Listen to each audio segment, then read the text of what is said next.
Hello everybody. I'm gonna do another thing. Yeah. I'm gonna read you some part of my script. Okay, so here it goes. The opening shows Kanisha getting crushed by a meteor. A school is shown.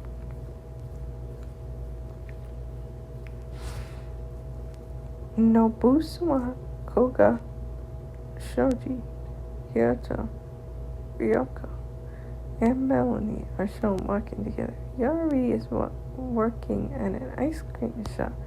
John is playing guitar at a bar. Daphne is at the gym. Kanisha is shown speeding around the school.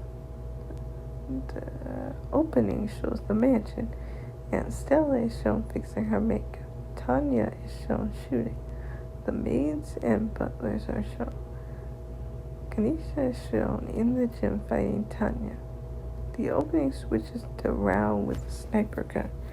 Dime is behind a chair. Taima is driving a car. A phoenix is flying. A pink crystal heart is shown. The pink heart is shown in between Melanie's hands. Melanie is shown driving a bike with Nobushua on it. The opening ends with Nobushua and Stella, Tanya, Kanisha, and Melanie by the mansion. The episode opens up with a 13-year-old girl who has long black hair, brown skin, wearing a red shirt, blue jeans, and white shoes, laying in her own blood with dead eyes. The girl gets up, looking around, and sees a wrecked city. The girl is Kanisha. Kanisha starts walking around. She walks past a theater, greenhouse, and a bus stop. There are no birds. Kanisha enters the park and exits the park. Kanisha sees a skull, then steps on to something. She slowly looks down and sees a full skeleton. This makes Kanisha jump, run, and sees a bunch of skeleton appear out of nowhere. In a hospital bed, Kanisha screams as she sees people hugging her. Kanisha looks surprised. A woman. "You are awake." She kisses Kanisha on the cheek. The woman is a 27-year-old person who has long silver hair, brown skin, wearing a purple dress and heels, holding a purse. Her name is Aunt Stella. Kanisha gasps, "Aunt Stella!" Aunt Stella smiles with a bit of tears in her eyes. "Nisha, I'm so glad you're okay. You scared me." Daphne, "And me, John. Me as well, Yari. Don't forget me." Pull John and Daphne. Daphne is a 13-year-old girl who has long, curly, blonde hair, wearing a red shirt, blue jeans. John is a 13-year-old boy who has short brown hair, brown skin, wearing a black shirt, blue jeans, and red shoes. Yari is a 13-year-old that looks like a 8-year-old girl who has blonde/red hair, wearing hoop earrings, multiple bracelets, pink shirt, blue jeans, and white shoes, holding a pink purse. Kanisha, "Daphne, John, and Yari, you're all here." Wait, looks around. "Am I in a hospital?" Yari, "Yes, don't you remember you got crushed?" John, "By a giant meteor." Daphne, "Which just exploded after I crushed it, which seemed like it should be impossible." Kanisha has a flashback of a meteor coming down and she froze. In the flashback, Kanisha was wearing a red dress. Daphne is passing by, then she runs and crushes the meteor with her fist. Kanisha was passed out on the ground. The screen shows John and Yari were passing by with shopping bags, then run to Kanisha. Daphne is shown on the phone looking worried, and that's how that happened. In the present, the hospital. Kanisha, "Okay, I remember now." And Stella, "I'm so sorry that it happened to you." Kanisha, "It's okay, I'm good." Looks around. "So what did the doctor say?" And Stella, "Since they have no experience with this kind of accident, they say we can take you home since there are no broken limbs or illness. I'll bring the best scientists to figure out what's going on, so you will be okay." Kanisha smiles. "Thanks, Aunt Stella." And Stella, of course, looks at Kanisha's friends. You all want to come too. Yari, absolutely. Daphne and John nodded. Yari and John helped Kanisha out of the hospital. Yari, John, and Stella and Kanisha into the limousine, and they head to Aunt Stella's mansion. The screen switches to the mansion. Everybody comes out of the limousine. Aunt Stella, we're back home. The door of the mansion automatically opens, and everybody walks in the mansion. The door of the mansion automatically closes. As they walk into the living room, a bunch of maids and butlers appear in front of them, forming a line. The butlers and maids. Welcome back, Mistress Stella and Mistress Kanisha. And Stella, yep, I'm back. Kanisha blushes. Yep, the maids and butlers. Always a pleasure to see you, Mistress Yari, Mrs. Daphne, and Master John. John Bliss. It's good to see you, Aunt. Yari smiles. What a lovely welcome you give us, Daphne. Yeah, thanks for the welcome. The maids and butlers leave. And Stella, so what do you want to do? Kanisha, how about going to the museum, John? You want to see the rare anime statues? Kanisha snaps her fingers. Bingo! Yari, great, let's go. They head back outside in the limousine. They are off to the museum. The screen shows everybody getting out of the limousine and enter the museum. In the museum, there are all kinds of statues. Kanisha heads to sculptures and takes pictures. John, Yari, Aunt Stella, and Daphne look around with Kanisha. Daphne, I feel like a hover pair. Yari, please don't say that. Aunt Stella looks at Daphne. What's wrong with that? After all, something bad could happen again. Daphne, like that? Everybody sees Kanisha burping fire that melts a wax statue, and in between she grows a python tail. Everybody, are you seeing what I'm seeing? Oh boy, is she okay? Kanisha gets up with the help of Daphne and John. Kanisha, rubbing her eyes. I'm good. I'm just a little blind. Yari, Kanisha, we should go.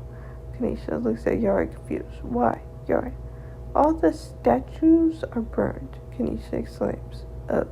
The episode ends with John, Yari, Daphne, Kanisha, and Aunt Stella run out of the museum. Okay, so let me just tell you a simple story about, my story. My story is very simple. Very, very simple. Let me tell you what it's about. Okay, so my story is about this character named Kanisha, which you probably should be able to analyze. She gets mutant powers, and the reason why I'm just strolling through this is just to spare time. I don't feel like typing these words, so just to pay attention to what I'm saying. Anyway, it's about this character named Kanisha, who's 13 years old. After getting her power, she accidentally launches herself into the future, where in this timeline, everybody thought that she disappeared. And unfortunately, she can't get back to her present timeline, so she is stuck in the future.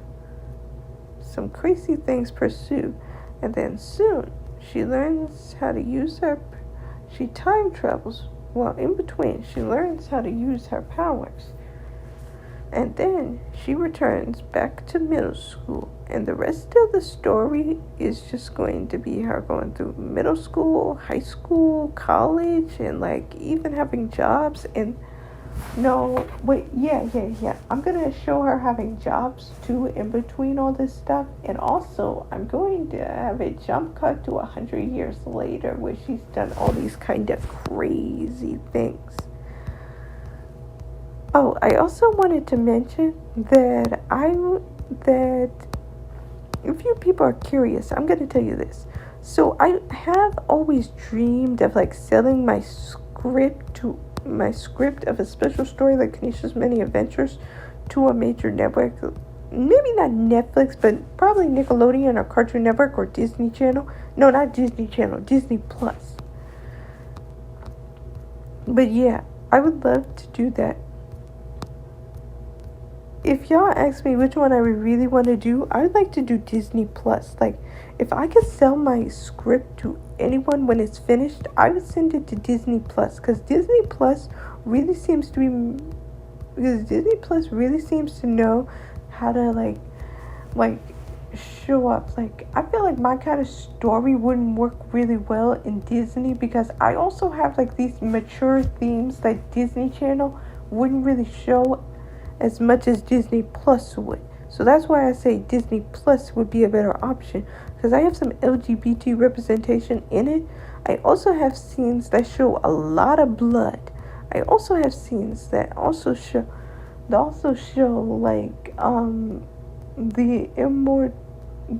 Oh, I also forgot to mention that not only does she learn how to time travel, but also she figures out pretty early on that she's immortal. So it may show her doing a lot of mature things that most 13-year-olds probably wouldn't do, because, you know, they're 13-year-olds. But let me just tell y'all that if y'all read my story, I'm going to send in the link below. If y'all read my story and y'all be like, well, I can't kind of get over that she's 13 years old, I'm also going to remind y'all that, one, this is a fictional character. Two, she's immortal, so she can do whatever she wants. And also the time travel ages her up a lot. So, like, in the story, at first, she's only 13 years old. But then the time travel, like, sends her, like, 5 years into the future. So she's 18 years old. And by the way, when she goes back to the future again, she's still 18. And I will show, like, I will write in the script about her, like, her birthday and everything, and, like, her being like, well, it's kind of irrelevant because, you know, she's immortal, so she's gonna live forever and yada yada yada. And no, I'm not gonna have this thing where it shows, like, her losing her immortality and becoming a normal person, because that would ruin up with the plot line I already have writing. So yeah, like, I really would love it with Disney Plus. But if I had another option, if Disney Plus wasn't an option, I probably would do, like, Cartoon Network. The next one I probably do would be Cartoon Network or HBO Max. Either one, like Cartoon Network or HBO Max. And what art style I wanted to be in? 2D, totally 2D animation. 2D animation would work perfect, because that's how I've always imagined the character in 2D animation. Not 3D animation, not even like clay animation, which probably nobody does anymore. 2D animation. Now I bet y'all be like, would you want to add some 3D animation? Not really, because I really don't see, like, how any 3D animation will work with any of the plot lines I wrote, because, like, all of it I imagine in 2D animation. So 2D animation would perfectly work for this story. Perfectly work. Anyway, I should probably end it before this becomes too long, because there's a certain timeline that I have to go to in order to, you know, show this on YouTube. Because if I pass that limit, then I can't show this on YouTube, and then I gotta split it into parts. So anyway, yeah. That's all my feelings I wanted to share, and I hope y'all like my script if y'all start to read it. Have a lovely day. Bye.